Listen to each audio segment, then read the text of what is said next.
Accessing. When TV and radio collide. Love it. Wow. This is what you get. You're listening to JJ and Alex. Don't touch that dial. On 97.5, the KSL Sports Zone. Welcome back, everybody. JJ and Alex, 97.5, the KSL Sports Zone. Alex, Kirry, Jeremiah Jensen.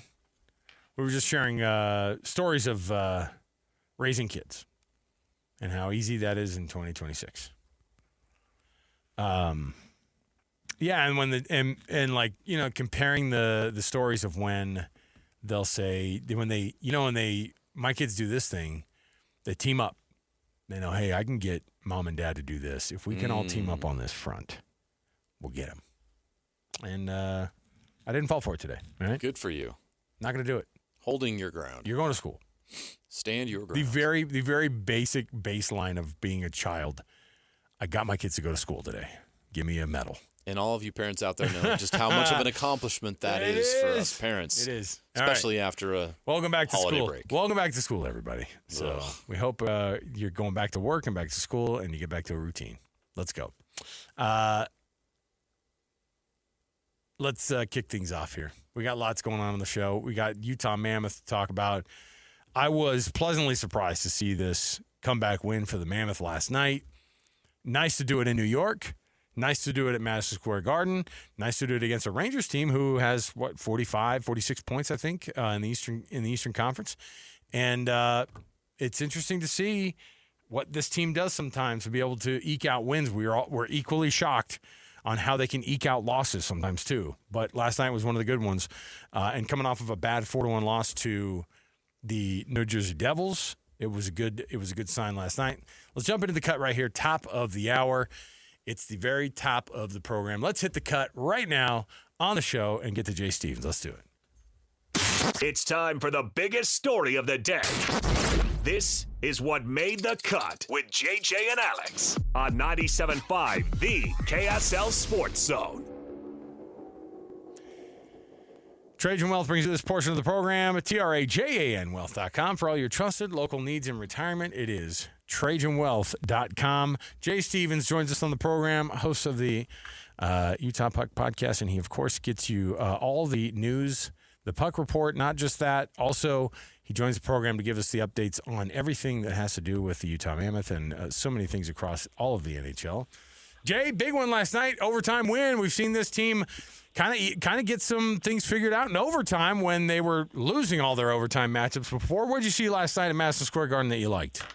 The main thing I saw was a team that was crashing the net and looking for rebounds, not just on every play. And I'm not talking about taking out Shesterkin crashing the net. I'm just saying they're going to the net. They're looking for those rebounds. And on the power play, where we've suffered so badly this year, you're seeing the Mammoth actually, looking for those rebounds, regaining the puck, and getting a little bit more movement. And that's what we've needed. We needed to see out of the Mammoth is more movement, especially on the power play. What did you guys see? It was a fun game, right? It was great. I love the fight. You know what I love, Jay, is seeing a guy like Michael Carcone just busting his tail each and every game. And that has to rub off on the other guys. And if you're looking for like an unexpected guy that gave you a boost, a guy that didn't think he was going to be here this year. I'm looking at Michael Carcone. I'm thinking that guy's got some heart. That guy brings a spirit to this team that you absolutely have to have. You got stars. You got all these guys making money. But you need a guy like Michael Carcone that can come in here and bring that kind of effort night in and night out. That's what stood out to me last night. He stood out for me, Jay, all season long. 100%. You absolutely are nailing it. It's one of the things. It's funny. I just wrapped up a podcast, and the one thing I was talking about is how the couple players that last year weren't really clicking for the Mammoth are the most important players this year. And it starts with Carcone, Krause, who took a ton of heat last year for not being what he was the year before. I think is having his best season ever. And they're just leading, and they're throwing their body, and you're just seeing like Carcone is leading the way. And I picked him. They're like, who's going to make the most impact this game? And I said, it's Carcone. And he's doing it with will. And I love seeing it with him. And when he gets in the lineup, you're seeing the same out of Yamamoto. And it's just one of those things you want to teach your kids. You're like, hey, one year you're in, one year you're out. You got to figure out why you're out, and then give it everything you got. It goes back to that Michael Jordan not making the team that one year, and then just being the best. But you're dead on. Carcone's been my favorite player of the year. And I was talking about how last year I went in and I'm like, if I'm going to buy a jersey to go out and represent the team when I'm doing these watch parties or whatever, last year I bought Ian Cole and I bought Jersey. And this year I'm looking at Carcone, I'm looking at Krause, and probably McBain. I think those are the guys that are leading the charge with energy and sometimes Barrett Hayton too. He's not getting the points, but he's definitely coming out with the energy, and he's willing to throw his body and just do whatever it takes to make the team win, even if that doesn't show up on the score sheet. You know what's interesting, too, is I watched the first period at an airport, and I was like, all right, 0-0, but what was, it's nice to get the saves from Vejmelka. Veggie's just having a phenomenal year, and I saw he got named, of course, to his national team's Olympic team, and it's absolutely deserved. But the Mammoth had 3 shots on goal in the first period, and I went, that's not what Bear is going to want. Like, 3 shots is not going to get it done. By the end of the night, they only took 17 total, but they scored the 3 goals. I think that bookending everything, a clean sheet in the first period, a clean sheet in the third, and then, of course, in overtime to get the win. Veggie has just been so solid. It seems like he's kind of hitting a stride right now. It's not that he's been bad this year. I think that he's sort of been finding himself a little bit more and finding the best version of himself, which I think he's coming into right now. One of the things that I've really noticed about Veggie, and it really kind of stood out to me in that Islanders game, is that you could tell you remember he was just reactivated off of IR after taking an upper body injury, which caught us all off guard. But he gets activated off IR after having 10 days off. Not 10 games, but 10 days off. Comes back and plays probably his best game of the year. And then, they have their struggles with New Jersey. And then with the Rangers, you see he made 3 huge game-changing saves.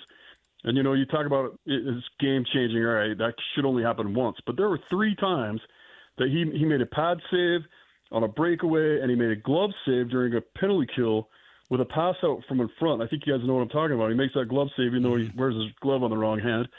But he made that huge glove save that really stabilized the team and let everybody know, like, hey, Veggie's here. Everything's going to be all right. Everything's okay on the back end.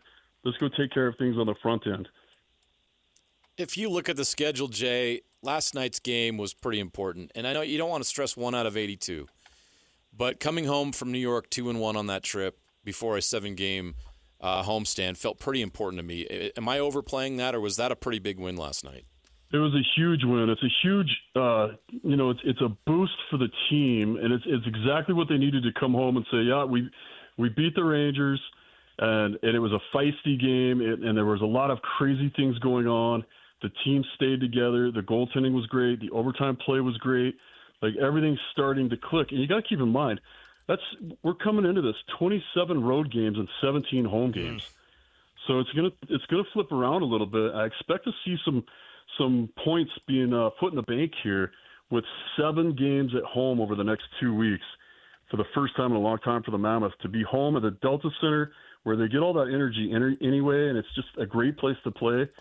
And I think we're really going to see what the Mammoth can be and what they've anticipated all year. Yeah, we're still missing Cooley, but other guys are pitching in, and it seems to all be coming together right when we need it. They kind of rode out the first half of the season with so many road games, and now it's going to be in the Mammoth's favor, and it's kind of, it's theirs to lose at this point, right? They've got the momentum, they've got the home games, everything's clicking, and let's just hope they keep the momentum going that way.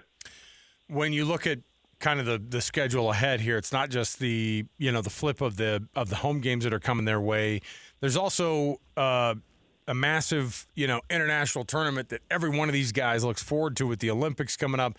How does that interrupt or add to what these teams are doing? Obviously, you got a handful of guys on the team who are going to their respective national teams. Does that buoy up the team? Does it kind of get that, or does it ruin any kind of like, let's get some things going here and get back to work and get on the ice? Where does the Olympics kind of fall when it comes to kind of the history of how the league deals with it when they get that break for most of these players? in the past, it's been kind of interesting because I talked to Trevor Lewis about this a few years ago. He lived through a break. He also lived through a lockout, but he lived through an Olympic break where the Olympians went and did their thing, and the rest of them all went to like Cancun and kind of recharged their batteries. Honestly, I was kind of hoping Veggie maybe would have gotten left off the Czechia roster, which would have been absurd. But they do somehow. That small country has like 7 NHL goaltenders.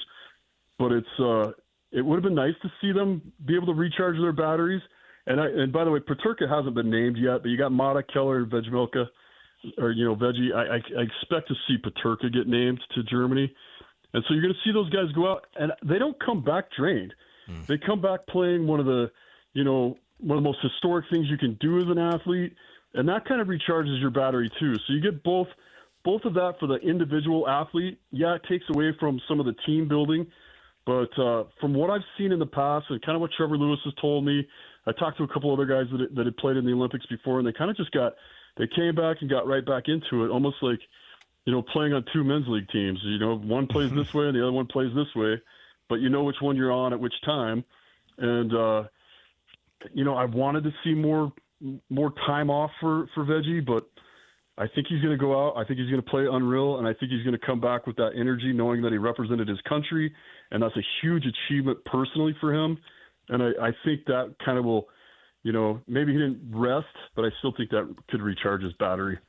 Sean Durzi, the hero last night, scoring that goal in overtime against the Rangers. I loved how Sean Durzi came out after that bad loss to the Devils. The team wasn't good in that game. And this problem all year long with this team has been inconsistency. They have a great game, like 7-2 over the Islanders, and then they lose 4-1 against the Devils. It's frustrating, and it was good for me to hear Sean Durzi vocalize that and kind of challenge the rest of the locker room and the teammates.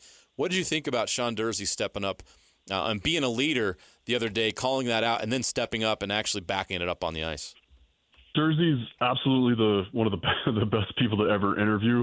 Before a game, after a game, morning skate, whatever. He's not one of the guys that gives you those, canned answers about getting pucks deep and sticking to the systems and stuff. He gives you heartfelt, honest answers. And when he speaks, everybody else in that room listens. And I was saying that last year when he was hurt. It's more than just losing a defenseman. And I know he doesn't have a C on his jersey, but Durzi and Ian Cole are just glue back there for the guys, and they're glue in the locker room. They always say the right things. And the thing that really stood out to me about that, speaking about Durzi being a leader, is you could see how frustrated he was with that penalty that he got late in the third period, and thinking that could cost them the game. And it was the Ranger grabbed his stick and he made it look, like a penalty, and the refs fell for it. And Durzi came out and was mad. And he, instead of ruining it or having a bad attitude about it, you saw him take it to 11 and just push the energy. And he took over that game. He started it in the very end of the third period. He almost ended it. And then overtime, for him to get it, not only was he in the right place, but that's not some place a defenseman normally is, on the back door wide open when there was almost a turnover. He wanted that win, and he kind of willed it into existence.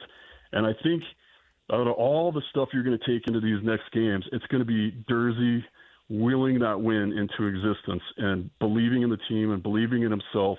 And I think the rest of the team are believers now. I think they all believe in everything that's going on, thanks to that leadership right there. Jay Stevens joining us. Utah Puck Report, of course. You can hear that podcast, download it wherever you find podcasts. Jay, the other thing that comes up is that the schedule, like you said, kind of turns around, and they have 7 straight here at home. What do they have to do before the Olympic break from a record standpoint to be not just in this thing, but also kind of positioning themselves? This is a very, very, very difficult Western Conference and an even more difficult division that they're in. What do they have to do to kind of put themselves in the best position? Obviously, trying to go undefeated in 7 games at home is a tough ask. What do you think the reality is of what the baseline needs to be for them to go into that break? It can be real. The teams that are coming in are primed, for Utah to beat. I think they've got a favorable schedule coming up. I think one of the things you also have to look at is The Avalanche just had two major injuries that could really affect how the Avalanche are going for the rest of the season. I was fine with Colorado just running away with our conference and making it, so that everybody else was just fighting for scraps. But you look, you've got the Blues, we're taking on Ottawa tomorrow, and then we got the Blues, and then the Blue Jackets, and the Maple Leafs. The Maple Leafs are always just such an odd team to play against because they can be the hottest team in the world or they can be the worst team in the world, but the media is all over them, and I'd like to see how Utah handles that media. But yeah, I think outside of that Stars game, it looks great. The Kraken, that should be a win. So they can really write their own ticket here and really prove themselves. And you're going to get a lot of attention on that Maple Leafs game. And that's really, I think the guys know that too. I think the Mammoth know that when a team like the Maple Leafs come into town, there's a lot more media involved, and they want to prove themselves. They want to be on SportsCenter every night. Yeah. And this is how you do it. Win these games, make the playoffs. How big of a deal is it for Clayton Keller to be named to the U.S. Olympic team? It's huge. You could see how frustrated he was to be, left off some of the rosters before. He's a St. Louis boy, and he grew up with the Tkachuks. That's going to be what the fun part is because you've got both Tkachuk brothers who just play such a violent and in-your-face, right-to-the-line game, and they'll go in all the dirty areas, and they'll be right in front of the net, and Keller's going to be there with his amazing vision and his passing. He's kind of like he's the salt to their pepper. He's the yin to their yang, and it's just going to work out perfect for him, and it's got to be that finally, after being in Arizona and being overlooked and being treated like you weren't really in the NHL when you were in Arizona. I'm sorry if that upsets some people, but that's kind of how those guys had been treated. I hope that it upsets some people. Come on, Jay, let's go. Well, I'm the one that I get all the nasty emails from all the fans out of Arizona, That's but funny. That's how it's been. And this is like everything's kind of coming right for him, right? He dealt with all that stuff for so long, and here he is. He's on a team where he's well taken care of, and he gets the recognition to put USA on his chest and go out there and represent his country. I've asked him personally, and he flat out said it means everything to him. And I think you're going to see that. I think it charges him up for the season, and I think you're going to see a very clinical and surgical version of Clayton Keller during the Olympics, and he's going to be exactly what Team USA needed last time when they didn't have him. Kind of what we saw when he, in the Four Nations. Ottawa coming to town tomorrow night, and then St. Louis on Friday night. And they continue with that homestand next week with Columbus. And then, of course, Toronto comes to town next Tuesday. And the one that I look forward to from a divisional standpoint, that Dallas Stars team coming in to face the Mammoth on January 15th. When are they going to beat those guys? It'll be interesting. We'll see. Dallas is going to be scary. Yes, they are. They are. Robertson's going to be very mad to not be on that list. He's one of the best players in the league. He's mad. You got the Olympic goaltender in Ottinger. They're hard to beat, and Robertson's going to be fired up. I mean, he's going to be putting points up, proving everybody else wrong. So it's going to be tough. It's going to be a fun game to watch. Jay Stevens, Utah Puck Report. Of course, he does so much for us here to help us out on KSL Sports when it comes to the Utah Mammoth. Thanks, Jay. We'll chat with you again, man. Thanks, Jay. Take care, guys. Thanks. There you go. 43 games in, 43 points, JJ. They need more than that. They do. 43 games in last year, where do you think they were points-wise? Probably in the same spot. 43 points. Interesting. 43 games, 43 points. What does that tell you? Napolis had the look that I had, which is my feeling, which is, not good. It doesn't feel good. Win one game, lose another thing is not working very well. I know. They have you want to get in the playoffs. Well, they have 2 more wins than they did last year at this point. But you know what they did better last year is they would get to overtime. Yep. And at least recoup a point. And they have a really tough time getting there this year. They'll lose those games before they'd send them to overtime. Yeah. Which is tough. So, yeah, 3 overtime losses this year compared to the 7 that they had last year at this point. Interesting. Yeah. All right. Well, I was like, I'm going to find it. They're going to be 3 to 5 points ahead of where they were last year. Nope.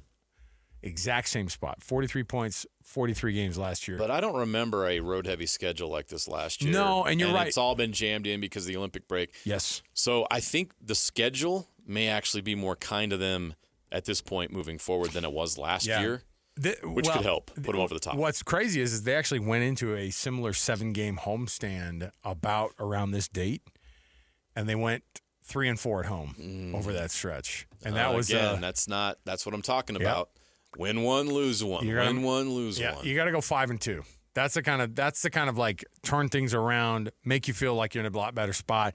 You get 5 wins over the next 7 games, then you're talking about, adding 10 points over the next 7 games at home would be massive. Maybe make it 6. You get an overtime loss in there, maybe 2. I don't know. I think they need to win 8 or 9 games before the break. Out of how many do they play? They got the 7 at home, and then 7 they got at home. You got the 4 on the road, and then 3 back at home. Okay, so you've got 7, 4, and 3 of 14. 10 home games. You got to go 9 or 10 out of 14 wins to even have a chance. You have to do that. Gosh, JJ's got high standards, doesn't he? Well, if you don't, the math's not going to add up in their favor because this is a home-heavy part of their schedule, which they've been desperately waiting for.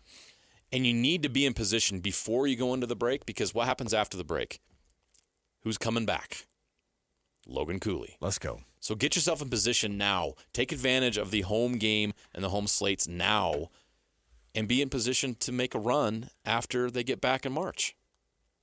Let's take a break. We'll come back. Got our NFL Blitz. Got our best and worst coming up. Don't want to miss any of it. Plus some Jazz tickets to give away as well. 97.5 the KSL Sports Zone.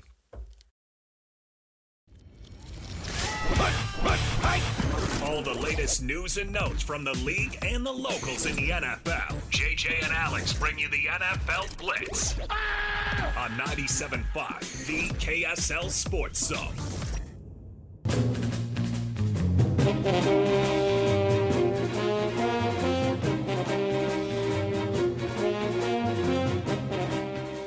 All right, welcome on in, everybody. JJ and Alex, 97.5 the KSL Sports Zone. Happy almost to the NFL playoffs.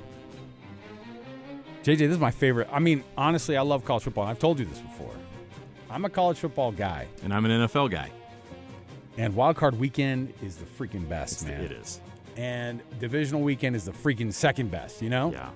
And I love it. And these are games I look forward to. The way we got here was exciting. You know what I mean? And, hey, did your Broncos wrap up that number 1 seed? It's a done deal. Broncos are number 1 in the AFC, and, man, do they need that home field advantage. Look at us. I know. How about that? NFC, Seahawks and Broncos. Come on. Back on top. See you in the Super Bowl. Probably Ooh, not. I hope not, because the last time it didn't go very well. Well, I don't think the Seahawks are there's part of me that think that the Seahawks are going to do what Kirk Cousins did last year, go 14-3 at some rando team. Or they're this year's Minnesota Vikings. That's what I'm saying. I get that concern. Well, as a Broncos fan, I'm going to be honest with you here. Like, the Broncos won a lot of close games this year. I mean, kind of like what the Chiefs did last year, right? Because they found a way to win some close games. They had some miraculous comebacks. They're not blowing anybody away. The offense has been meh most of the season. Yes. I'm worried that when it gets in the playoffs, let's say, for instance, the Houston Texans come to Mile High next week, which is what I expect to have happen.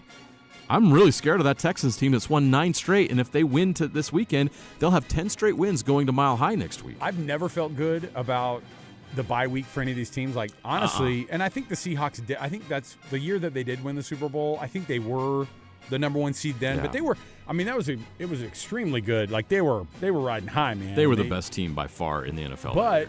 But like this, again, you saw Sam Darnold do this last year. Hey, go 14-3 at some team that everybody's wondering, what are you going to do? And they could wait a week, host a playoff game against a team who got kind of that sharpened against another team the week before. I don't love the bye weeks just because I think the number 1 seed. Ask the Cowboys how the number 1 seed goes at home sometimes. It doesn't go real well. I know it's little apples and oranges, but look at the bye teams in the college football playoff. One win in 2 years for all the bye teams. I don't think it's that apples and oranges. I think it's just as interesting as a point because we've looked and gone, I don't think you benefit from sitting around. And the coaches end up bringing it up too. Yeah. I mean, they'll bring up whatever excuse they can at the moment. But that was like, hey, I think sitting around for a month is hard, you know? And now all these coaches, they know it's true. Hey, by the way, before we get totally into this, I don't want to I mean, JJ, I don't want. There are other fan bases out there. They can't celebrate with us. You know. Yeah, I agree with that. Let's open it up. Let's open it up a little bit more beyond the Broncos and the Seahawks. I don't want to go full on Seahawks and Broncos till we have to for Super Bowl, whatever number we're. What number are we at? 60. Oh, we are at the big 6 though. All right. Get used to whatever those Roman numerals are. Is it just the? It's the L and the X. L and X. Okay. Yeah. That's it's getting to the point where it's very confusing for the average man. That's cute. Like what does LX mean? When we get to the C, I thought you could do like a. Yeah. Well, anyway, I'm not going to get into Roman numerals at this point. I wish they just change it like UFC and just give me a number. We don't know why we do it. Know why we do it. By the way, it's a Jazz Ticket Tuesday. That means we've got tickets to give away right now for you. Call in number 12, 801-575-ZONE. That's 801-575-ZONE. 801-575-9663. You can get yourself a pair of tickets to see the Jazz hosting the Charlotte Hornets on Saturday, coming up this Saturday at Delta Center. Check it out, 801-575-ZONE. We've got tickets for you on a Jazz Ticket Tuesday. All right, JJ, some firings, of course, that are of note. I wasn't able to chat with you. I don't know how much you guys talked about. I think it was a lot of heavy Morgan Scally yesterday on a short show, right? I was still not around. We talked a lot about the coaching changes, obviously, around the state, and we did hit some NFL. We did the NFL Blitz, and so we did talk about some of the firings over the weekend. Wild. And the massive change is taking place. And you look at some of the guys that were fired, you're like, yeah, that tracks. That did not go well. Yeah. The Cardinals and Jonathan Gannon, not good. Oh, yeah. Poor guy. Well, and guess what? The one I was shocked by is the Commanders relieving duties of both of their coordinators. And this is a year after they had some relative – I mean, they went to the dang NFC Championship game. I know a difference a year makes, but at the same time, at least on the offensive side, Cliff Kingsbury's got to be looking around going, hey, man, Jane Daniels was hurt all year. What am I supposed to do with that? But yeah. I don't know. When you usually have a switchover like that, there is more than just the play calling issues. There's more than just struggling a little bit here and there. There might be some personality conflicts, and coaches want to get their guys in at some point maybe. And if it's not working, then even a year in the NFL is in dog years. It's a lot. You can't really be not good for very long. But right. I thought it was interesting because that's a franchise that hasn't pulled the trigger like that in quick succession in a long time. And I think it shows that they're probably – I mean, I think they could get right back again. That NFC East is wide freaking open. I don't think the Eagles are going to be on top for much The longer. Giants still have a long, lengthy rebuild left Cowboys to go. are fake always. Agreed. So it's a good place for, I think, the Commanders to go in and go, hey, if we got a couple other good spots, let's go do it. I just don't know who's going to replace him. Could be good news for Brian Johnson, who's the assistant head coach and the passing game coordinator. He may, and quarterback coach, he essentially could become their play caller next year. I would assume that he may get elevated. I don't know who they're looking for or where they're at with that, but Brian Johnson may be an option. Was he ever full OC at Philadelphia? He was. Okay. And then he got let go after one year of like, oh, you didn't get to the. He was Super he Bowl was that part one of that time. year where he had to fall on the sword for everything that was going on. Sirianni almost lost his gig, and so he had to Exactly. pass it off to Johnson. All right, so the Cowboys have fired their defensive coordinator Matt Eberflus, who, by the way, was not that far removed How's that guy in the league at all? from having a head coaching I job. know. I mean, it's a bad place to be here. I just don't know if – and again, it's just as interesting to me when the firings all start to go on. I was kind of bummed for Pete Carroll, but I think that he probably went to them and went, hey, man. That was never a long-term play. I'm not into it. Do you know how much they owe him, though? A lot. $16 million. Oh. Yeah. Yeah, they're getting into LSU territory when it starts to come to the multiple payouts because I think they've had to pay out Gruden $10 million, McDaniels $10 million. Mm-hmm. Everybody was $10 million, and then Pete Carroll's now $16. So jump in line of people who can get paid. I thought there would be more continuity there with Tom Brady getting involved, and it's still kind of a mess. And I'm obviously my bias as a Broncos fan, but I think the league is better when the Raiders are good. The Raiders are one of the high-profile franchises in the league, and they draw a lot of interest when they're good. They're kind of like the Cowboys of the AFC, in my opinion. But they haven't been good for so long, it's been hard to get behind that brand. And I think that's hurt the NFL. I think the NFL's better when the Raiders are good. I'm looking at some of these jobs that are opened up, too, and it's the usual suspects. I mean, think about the Browns having Stefanski win Coach of the Year 2 years in a row. Yeah. And then getting to the spot. Now, the NFL is not for long, probably more so for coaches than it is for players almost sometimes. But Cleveland is just a place where I think that they're going to look. Who on earth would want to go get their first head coaching job at the Browns with their quarterback situation, with all the things that go along with that. I think that part of it was as soon as he decided he was going to go back and maybe look at Dylan Gabriel again, they were like, what are you doing here, man? We're trying to figure some things out with this number 12 kid, whatever his last name is, and we'll see if we can get him going. And I just don't think that they were in step with at some point the management goes, I don't think we're thinking on the same plane here. And so, although I don't know. I mean, You heard the wild story about Stefanski? What happened? So, long time ago, back in the early 90s, Tim McCarver, former broadcaster, he recently passed away, had a falling out with Deion Sanders that played out publicly. If you remember right, Deion Sanders dumped some water Where McCarver at? on Tim McCarver. Yeah, where McCarver There's at? video of this. Yeah. And then they had a feud. And McCarver, remember, he was like, real mature, Deion, real mature. Do you know who Kevin Stefanski's father-in-law is? Oh, no way he's related to Tim McCarver. Tim McCarver. Yes. Huh. Can you believe that?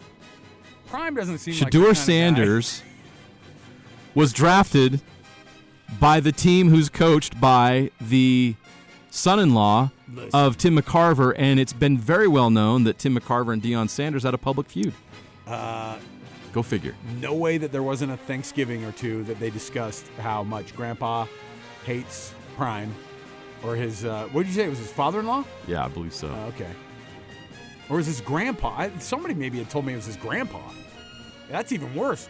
My Papa said I should always hate Deion Sanders. McCarver was Stefanski's father-in-law. Stefanski's wife is Michelle, who is Michelle McCarver. Wow. McCarver's daughter. Wow. He's a son-in-law to You think that they McCarver. haven't had that conversation before? Come on. I mean, it's not like they don't know about it. Of course. So, and then it's just funny that I don't know how much that played in it. I mean, everyone is like, why is Kevin Stefanski so weird about Shedeur? All year long, right? So weird. He would never compliment him. Yeah. It was just always weird and cold. Yeah, It makes sense, right? Yeah, but they do that with rookies all the time. Come on. This is totally a part of that deal. And so, yeah, Stefanski's probably better off moving on. And I think that Stefanski's going to land in a better position. I think he's going to be a head coach in the league next year. There are rumors that LaFleur could be in trouble with Green Bay. He doesn't have a new contract, and Stefanski could be a replacement for him in Green Bay. You know what I do? Because I feel like he's a guy who his ego wouldn't let him say no. He'd want to figure it out. Curt Cignetti is going to be in the league at some point. Ooh. In the NFL. Because, listen, and I know his mentor is Nick Saban, and it didn't work out for Nick. But I think Curt Cignetti's the kind of guy that goes, yeah, but for me it'll work out. Google me. I win. I don't care where I go. Yes, he does. And I know the NFL's a different beast. Very much. But he's already kind of dealing with it. I mean, I'm not going to sit here and tell him he can't, because what he's done at Indiana is a modern-day miracle. Like, why it might be the best thing that we've ever seen in the coaching world. In my whole time watching sports, the most improbable so why not? Rise I've ever seen of a college football program. Right. So if you could become the next, Bill Belichick in that sense, you'd want to do it. You'd want to win Super Bowls, man, over college football playoffs. We'll see. I don't know. We'll see how this thing works out. All right. We'll take a break here. We'll come back. We've got more around the corner. We've got our best and worst next. Stay with us right here. 97.5, the KSL Sports Zone.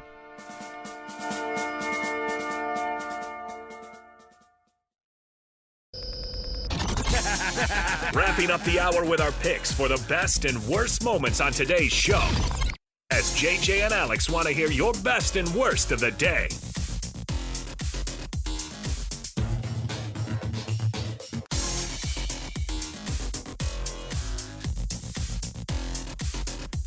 All right, everybody, welcome on in. JJ and Alex, final segment of the hour. Thanks for being with us. Best and worst on the program. A couple things to pick from here. I had on my mind a couple of things that were best and worst. Now, first of all, I couldn't help but think, and we didn't get to chat about how the results of all these college football playoff round 2 situations have gone. Yeah. But I was extremely excited by Ohio State losing. I mean, I'm going to say it. And Georgia. And Georgia losing. I don't think of Ole Miss as the old guard in the SEC. What I love about that game, it's a new shiny thing. Yeah, and what I love about that game was I liked that there was high scoring. I liked that there were multiple lead changes. And in the Ohio State game versus Miami, like, are we supposed to come back and apologize again? We rescinded the apology. We apologized to Carson Beck early in the season. We rescinded the apology after the 2 bad losses. And then we didn't take it back. We just kept it because we felt like he was He's like overrated. the Undertaker. Yeah, He just keeps sitting up again. he grabs. I'm the like, throat. wait a minute. I thought we buried you. I thought it was over. I He thought you were grabs- dead. He grabs Ryan Day's throat. Now right he's 2 by wins his- away from a national championship and proving all of us wrong. And the way Miami's playing right now, Alex, why not? The defense is so good. Yeah. That who cares what happens? I mean, Ohio State was the only defense that everybody talked about all year long. It Right? felt clear to me that Miami was the better team watching So- that game, it was hard to process that. This is something the Big Ten has to figure out. Yeah. Because what they got was a false sense of security on how this thing was supposed to go, and it didn't go how they thought. And I think that when the Big Ten looks and goes, "Hey, your schedule kind of sucked," We did not take that into account. we How thought maybe we could much guess. they built that on the backs of the terrible. That the was Terrapins, is a that what you bad said? schedule. Did you say the Terrapins? Is that what you The said? Terrapins, yeah. Add them to the list. Look at Ohio State's schedule, and you'll be like, oh, who'd they play? Maybe they didn't play the Terps this year. I have no idea. I mean, but we don't pay attention. What was happened was JJ, you pay attention to the first 2 games, right? They play Texas, and you kind of see what they're going on, and then you go, okay, see you at the end of the year. Huge win. I mean, for that defense to play that good against Well- Sark's offense. They lose in the Big Ten championship. Well, that was a fluke because it was a close game, and It was Indiana's good. Yeah, they're undefeated. Come on. So, yeah, Texas, Grambling, Ohio, Washington, Minnesota, Illinois, Wisconsin, Penn State was down this year, Purdue, UCLA, Rutgers, and Michigan. That was their regular season schedule that they just absolutely cruised through. But there were some games in there that were, I don't know, we should have taken a deeper look at who they played. There's out after that Texas game and maybe Illinois, it's not great. Wisconsin's bad. Penn State's bad this year. Purdue, UCLA, Rutgers, these are the worst teams. They did not play Maryland, by the way. See? So they didn't even get a chance to play They the didn't get to Terrapins. play the terrible They didn't even get Terrapins. that big test. So the Big Ten is too big. It's too big. Yeah. Because you're not playing the best teams in that conference. And it's a top-heavy conference to begin with. So I was looking at I wish I could find it again because I just had it in front of me not just moments ago. There's a collegiate player. This is the new level we're at, by the way. It was an offensive lineman, and he just listed because he handed the transfer portal. Like so many right now, right? I mean, every year over the past, how long have we been doing this? 4 years now? Yeah. 21 since we've been doing this thing full time with the transfer portal stuff. Transfer portal goes crazy, and it's gotten crazier now. And this offensive lineman listed all of his teams that he's visiting. Did you see this? And he listed the dates that he's visiting them, including an official visit to the current team that he's at. Oh, my gosh.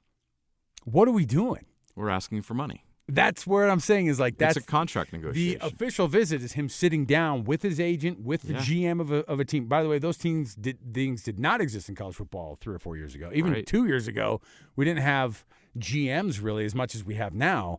But I saw it today, and I saw that this player had entered the transfer portal and was visiting as one of his official visits the team where he currently plays with the current same head coach. Insane. I almost want to be, if I'm that head And they're coach. taking the meeting? I know that's the thing is I'm that head coach. I kind of go, all right, well, Craig, you want me to just come over to your apartment or, oh, Weird. sorry, you live in a townhome on the beach now? Oh, okay, well, your house is nicer than mine. What?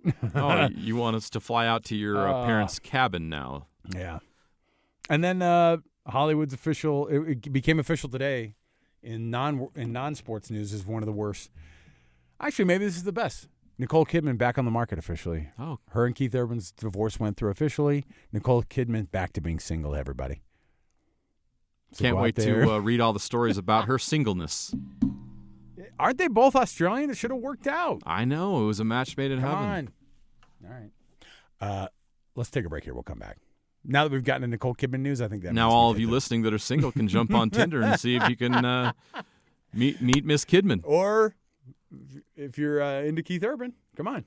Come on, ladies. We want to be inclusive here on Come on. JJ and Alex. I was thinking about the ladies, but yeah, everybody. Everybody. Shoot your shot. Open it up for everybody. Just look them up. I don't know, is that how it works? You can just, I guess. Can you search them on the thing? Give it a Is shot. Keith Urban available? Is Nicole Kidman available? All right. We'll take the break here. We'll come back. More to go. 97.5, the KSL Sports Zone.